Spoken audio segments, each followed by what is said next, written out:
மாப்பிள்ளை சம்பா குதிரைவாலி சொல்லுவாங்களே, ரெண்டு ஸ்பூன் தான் சாப்பிடுவோம். இந்த தோசை மாவு கூட இந்த வெள்ளை தோசை மாவோ இல்லைன்னா வெள்ளை அரிசி இது பண்ணாமல் ப்ரௌன் ரைஸ் இல்லைன்னா தோசையிலே டிஃப்ரெண்ட் வெரைட்டி இது பண்ணுவாங்க. மாப்பிள்ளை சம்பாவினுடைய அந்த சிவப்பு நிறம் இருக்கு இல்லையா, அந்த சிவப்பு நிறம் சாதாரண விஷயம் கிடையாது. லைகோபீன் அப்படின்னு ஒரு சத்து. அது அந்த லைகோபீன் சத்து தக்காளி பழத்தினுடைய தோல்ல இருக்கு, மிளகாவத்தல்ல இருக்கக்கூடிய சிவப்புல இருக்கு, மாதுளம் பழத்தினுடைய கருஞ்சிவப்புல இருக்கு.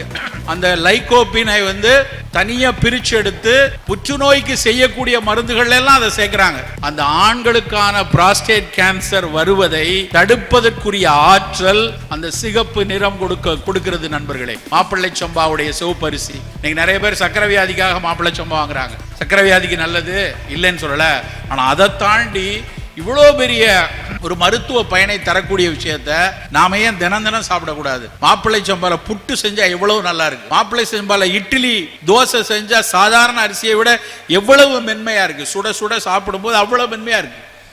அப்ப சுவையும் நலமா இருக்கு, மருத்துவ குணமும் நலமா இருக்கு. அப்ப தமிழ்நாடு முழுக்க நாம் அதை சாப்பிடணுமா வேண்டாமா? எப்படி ஏனோ இயற்கை முறையில் விளைந்த அட்லீஸ்ட் முதல்ல ஒரு 2-3 அரிசி. இந்த ஊருக்கே பிரபலமான காட்டு யானை ஒளிந்து கொள்ளும், அவ்வளவு உயரமா கதிர் வருங்கிறாங்க. அவ்வளவு மிகச்சிறப்பான காட்டு யானமோ கருங்குருவையோ பூங்காரோ குள்ளக்காரோ மாப்பிள்ளை சம்பா கருப்பு கவுனி இவற்றை நாம பிடிஎஸ்ல கொடுங்க. நோயாளிகள் தேட தொடங்கி இருக்கிறார்கள். சர்க்கரை வியாதிக்காரங்க தேடுறாங்க. அத்தனை புற்றுநோயாளிகளும் இதை வாங்கி கஞ்சியா சாப்பிடலாமா அப்படின்னு யோசிக்க ஆரம்பிச்சிருக்காங்க. ஆனால் அதை தாண்டி ஒவ்வொருத்தர் வீட்டிலும் தினசரி ஒரு பிடி நம்முடைய சோறு இருக்க வேண்டும். அதுதான் நம்முடைய இலக்கு. ஆங்கிலத்துல இந்த கருப்பு கவுனி அரிசிக்கு ஆங்கிலத்துல நீங்க அடிச்சு பாருங்க, என்ன பேர் தெரியுமா? அதுக்கு ஃபோர்பிடன் ரைஸ் அப்படிமா. ஃபோர்பிடன்னா என்ன அர்த்தம் தெரியுமா?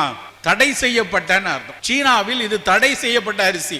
எதற்காக தடை செஞ்சிருக்காங்க? குட்காவை தடை செய்ய சொல்றோம், இதை எதற்கு தடை செய்யறாங்கன்னு பார்த்தா, அதுக்கப்புறம் படிச்சு பார்த்தா அவ்வளவு ஆச்சரியமா இருக்கு. இது மன்னர்களுக்கும் மிக பெருந்தகைகளுக்கும் மட்டும் உள்ளது. மற்றவங்க எல்லாம் சாப்பிடக்கூடாதுன்னு பயிரிடக்கூடாதுன்னு திபெத்திய மன்னர்கள் பர்மிய மன்னர்கள் ஒரு காலத்துல தடை செய்து வச்சிருக்காங்க. மாப்பிள்ளை சம்பாவினுடைய அந்த சிவப்பு நிறம் இருக்கு இல்லையா, அந்த சிவப்பு நிறம் சாதாரண விஷயம் கிடையாது. லைகோபீன் அப்படின்னு ஒரு சத்து. அது அந்த லைகோபீன் சத்து தக்காளி பழத்தினுடைய தோல்ல இருக்கு, மிளகாவத்தல்ல இருக்கக்கூடிய சிவப்புல இருக்கு, மாதுளம் பழத்தினுடைய கருஞ்சிவப்புல இருக்கு.